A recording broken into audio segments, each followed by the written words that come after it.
জাতীয়করণের দাবিতে প্রায় 22 দিন ধরে জাতীয় প্রেস ক্লাবের সামনে অবস্থান করছেন ইউনিয়ন পরিষদে নিয়োজিত গ্রাম পুলিশ সদস্যরা। চাকরি জাতীয়করণ এবং বহালের দাবিতে এক দফা দাবিতে দীর্ঘ 22 দিন ধরে তারা একই অবস্থানে রয়েছেন। আমরা আজকে গ্রাম পুলিশদের সেই শান্তিপূর্ণ লাগাতার অবস্থান কর্মসূচির বিষয়টি তুলে ধরছি।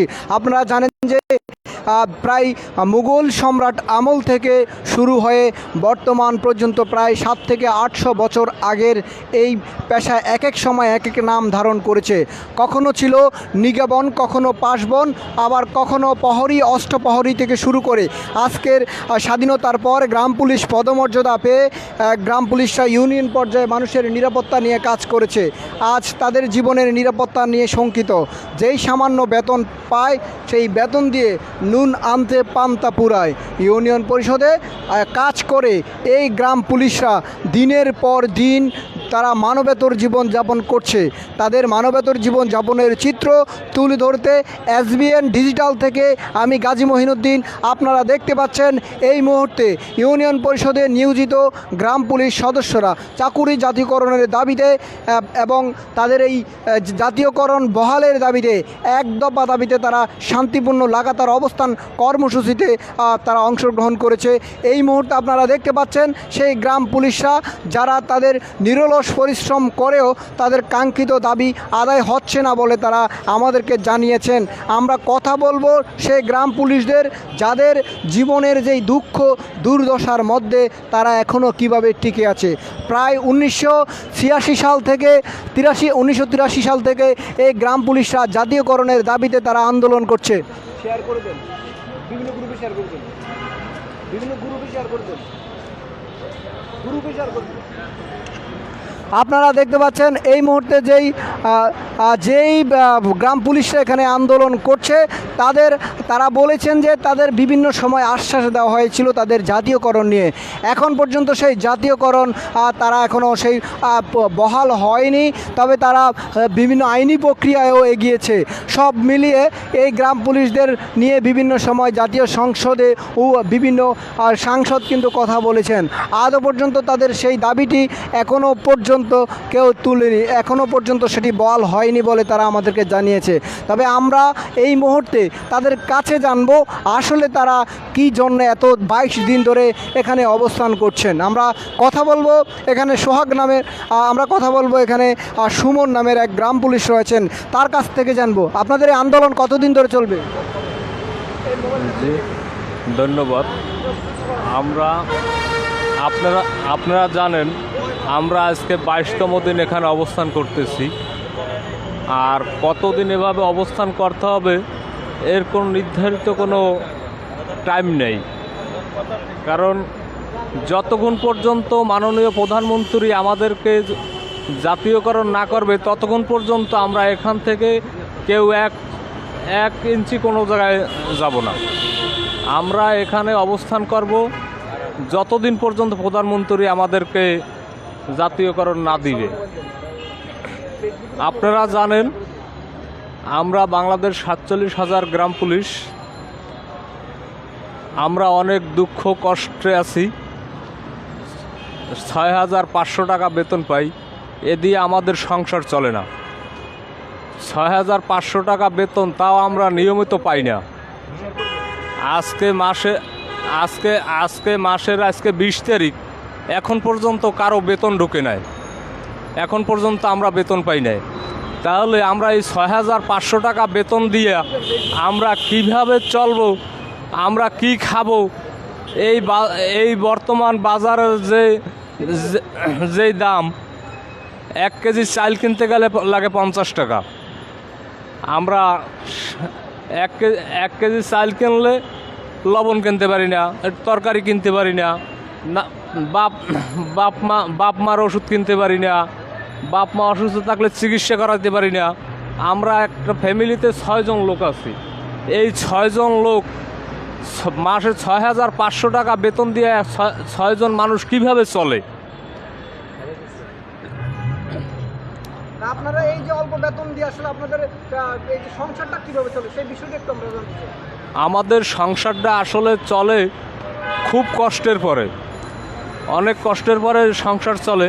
আমরা আমরা ধার করি, কারো কাছ থেকে ঋণ করি, দোকান বাকি করি। দোকানদাররা আমাদেরকে এখন বাকি দিতে চায় না। আমরা দোকানে যদি যাই যে আমাদেরকে 1 কেজি চাল দাও, আমরা পরে টাকা দিব, দোকানদার বলে তুমি কেউ থেকে টাকা দিবে, তুমি যে টাকা বেতন পাও এতে তুমি কোত্থেকে টাকা দিবে, তোমার বাকি দেওয়া যাইতো না। দোকানদাররাও আমাদেরকে বাকি দিতে চায় না। আমাদের নুন আনতে পান্তা ফুরায়, আমাদের পান্তা ফুরায়। আমরা চলি অনেক কষ্টের পরে, খেয়ে না খেয়ে অনেক কষ্টের পরে চলি।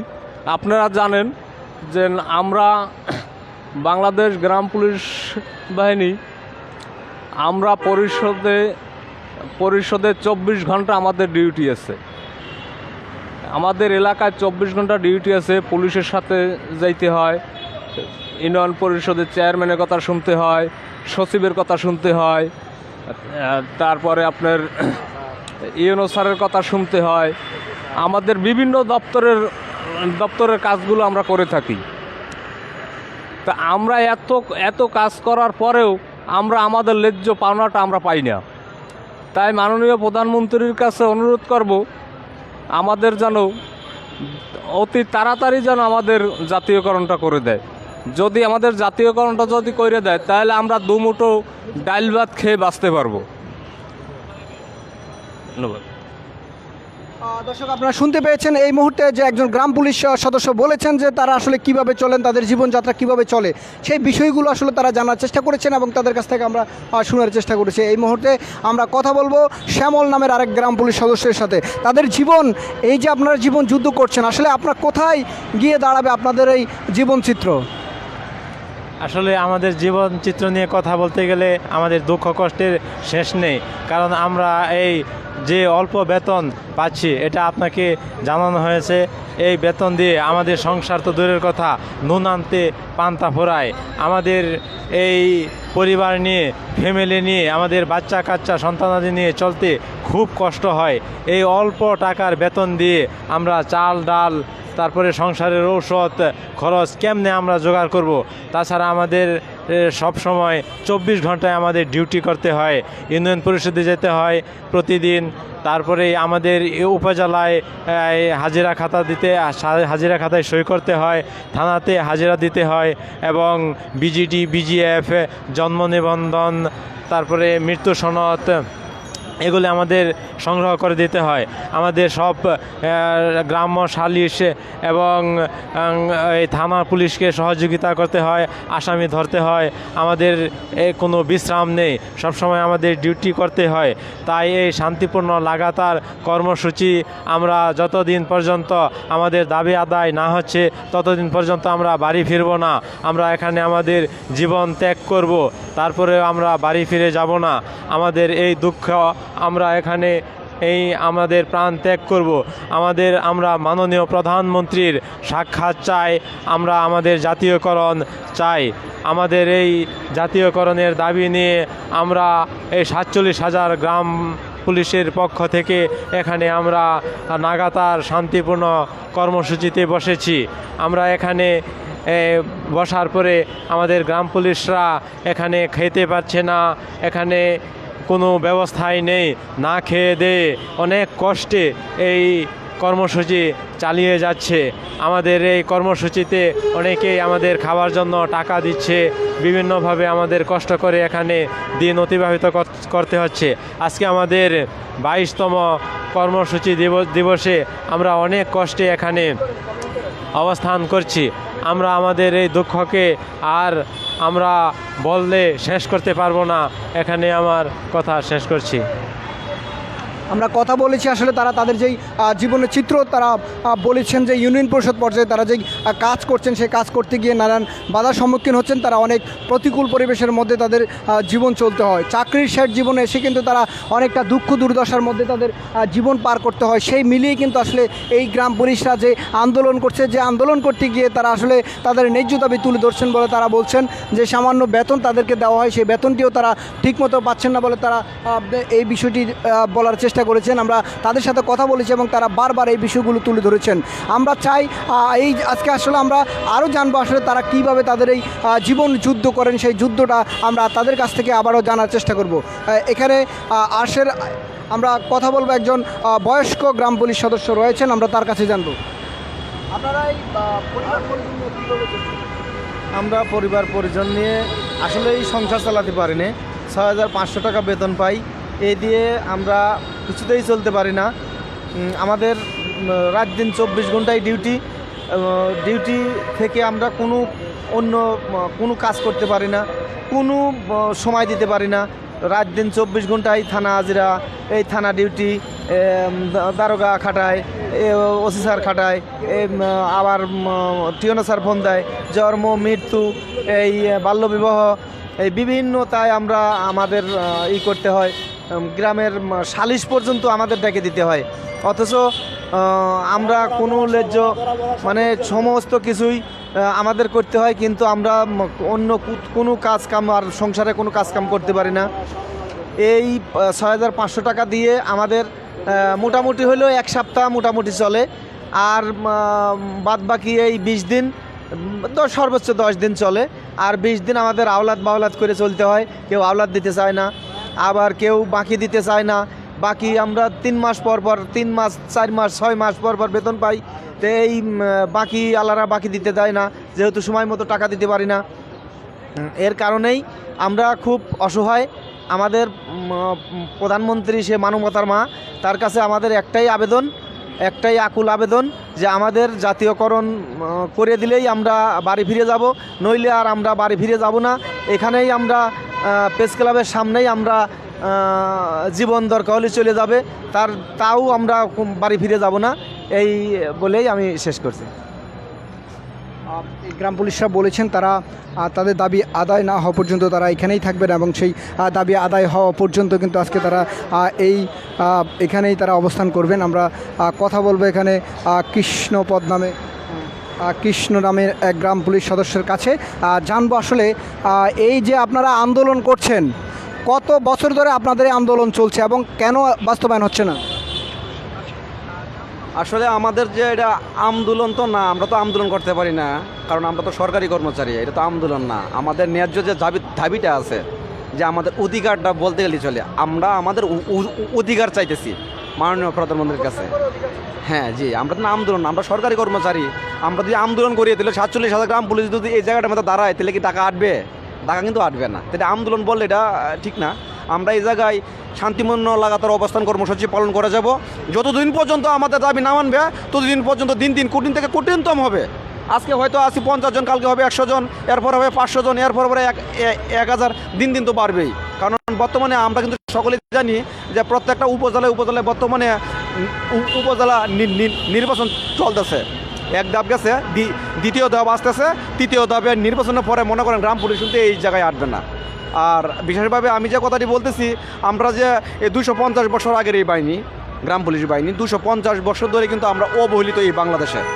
আমাদের জীবন মান আজকে এতটুকু কষ্টে, যা নিজে প্রশ্ন করলে উত্তরটা আমি খুঁজে পাই না। আমি কে? আমি তো প্রশ্ন করি আমি কে? আমার প্রশ্ন উত্তরটা আমি দিতে পারি না, তা আমার ছেলে মেয়ে, আমার ভবিষ্যৎ প্রজন্ম উত্তর কে দিবে? আপনারাই বলুন। 6,500 টাকা বেতন, 3250 টাকা দিচ্ছে সরকারি অংশ, ইউনিয়ন অংশ দিচ্ছে 3250 টাকা, 6,500 টাকা বেতন। আজকে কয় তারিখ চলে? 20 তারিখ চলে। আজ এমন পর্যন্ত কিন্তু আমরা মাসিক যে বেতন আমরা পাই নাই। আমরা কীভাবে চলি? আমরা খাই কিভাবে? আমি তো একজন সরকারি কর্মচারী, সবাই তো বলে আমরা সরকারি চাকরি করে, সবাই কিন্তু বলে আমরা সরকারি চাকরি করি, সবাই বলে, কিন্তু সরকারি চাকরি যেন আমরা করি বা সবাই যেন বলে, তা আমাদের ন্যায্য অধিকারটা তো আমরা পাইতেছি না। আমাদের যেন টাকাগুলো আছে, আমাদের ডিউটির টাকাই আমরা পাইতেছি না। তাই আমরা কীভাবে সরকারি কর্মচারী হিসেবে আমরা গণ্য করি? এবং এই গ্রাম পুলিশ বাহিনী মনে করেন, আপনারা সকলেই জানেন বা জানেন না, ওটা এই গ্রাম পুলিশ বাহিনী মনে করেন এমন কোনো দপ্তর নাই যে দপ্তরে কাজ করে না। এ থেকে জেড পর্যন্ত 24 ঘন্টা আমরা ডিউটি করি। আমরা সমস্ত দপ্তরে আমরা কাজ করি, সমস্ত কিছুই কাজ করি। আমরা ওয়ারেন্ট আসামি ধরে একটা ওয়ার্ডে যদি একটা অপরিচিত লোক ঢুকে, সেই লোকটার আমরা পিছনে থাকতে হয়। দেখতে হয় তার মোটিভেশন, সে কী কাজে আইসে, সে কী করবে, তার উদ্দেশ্য, গঠনমূলক উদ্দেশ্য যাই না পরে আমরা তা নাই বলি যে স্যার এমন এমন একটা লোক আইছে। তা আমরা যদি প্রত্যেকটা কাজের সাথে যদি মনে করেন আমরা যদি ধরে দিতে পারি একটা ওয়ার্ডে অপরাধী ব্যক্তিরে, তার বিনিময়ে আমরা কী পাইতেছি। আজকে মনে করেন আমাদের ঘরে ছেলে মেয়ে আছে, 6,500 টাকা বেতন, আমি মাসিক বেতন দিয়ে আমি পাইতেছি না। তো আমার ছেলে মেয়েকে আমি কীভাবে মানুষ করব, কীভাবে আপনারা বলুন। তাই আজকে 22 দিন চলে, আজকে 22 দিন যাবত আমরা জাতীয় প্রেস ক্লাবের সামনে আমরা শান্তিপূর্ণ লাগাতার অবস্থান কর্মসূচি পালন করতেছি। এবং আমি মাননীয় প্রধানমন্ত্রী মানবতার মা, উনি আজকে বিশ্বের মধ্যে বাংলাদেশকে ভালো একটা পজিশনে রাখছে, বিশ্বের মধ্যে বিশাল একটা পজিশনে রাখছে, যা দেশের মানুষ একমাত্র হারে ঠার পাইতেছে যে মাননীয় প্রধানমন্ত্রীর অবদান অনেক বেশি, সবচেয়ে বেশি। মানে ডিজিটাল থেকে স্মার্ট রূপে রূপান্তরিত করেছে এই বাংলাদেশ। মনে করেন মেট্রো রেল ধরে কর্ণফুলী ধরে পদ্মা সেতু ধরে সমস্ত কিছু কিন্তু আজকে বাস্তবায়ন হয়েছে মাননীয় প্রধানমন্ত্রীর হাত দিয়ে। তাই আমরাও এটাই চাই, উনি হচ্ছে মানবতার মা, আমাদের 47,000 গ্রাম পুলিশের উনি আমাদের মা। আমরা আমাদের দাবিটা আমাদের মা যেন পূরণ করে দেয়। আমাদের দাবি শুধু একটাই, জাতীয়করণ। আমরা যেন দুটো ডাইল ভাত খেয়ে এই সময়ের বাংলাদেশে বাঁচতে পারি, সেই ব্যবস্থাটা মাননীয় প্রধানমন্ত্রী জননেত্রী মানবতার মা আমাদেরকে করে দিও, সেটাই আমরা কামনা করি। দর্শক, এই ছিল আসলে আজকে আমরা 22তম দিনে গ্রাম পুলিশদের যেই ইউনিয়ন পরিষদে নিয়োজিত গ্রাম পুলিশ সদস্যদের যেই জাতীয়করণের দাবিতে অবস্থান কর্মসূচির আজকে 22তম দিনে আপনাদেরকে খবর জানিয়েছি। আপনারা চোখ রাখুন স্বদেশ বাংলা, আপনারা যে যেখান থেকে দেখছেন SBN চোখ রাখুন যে কোনো খবর পেতে।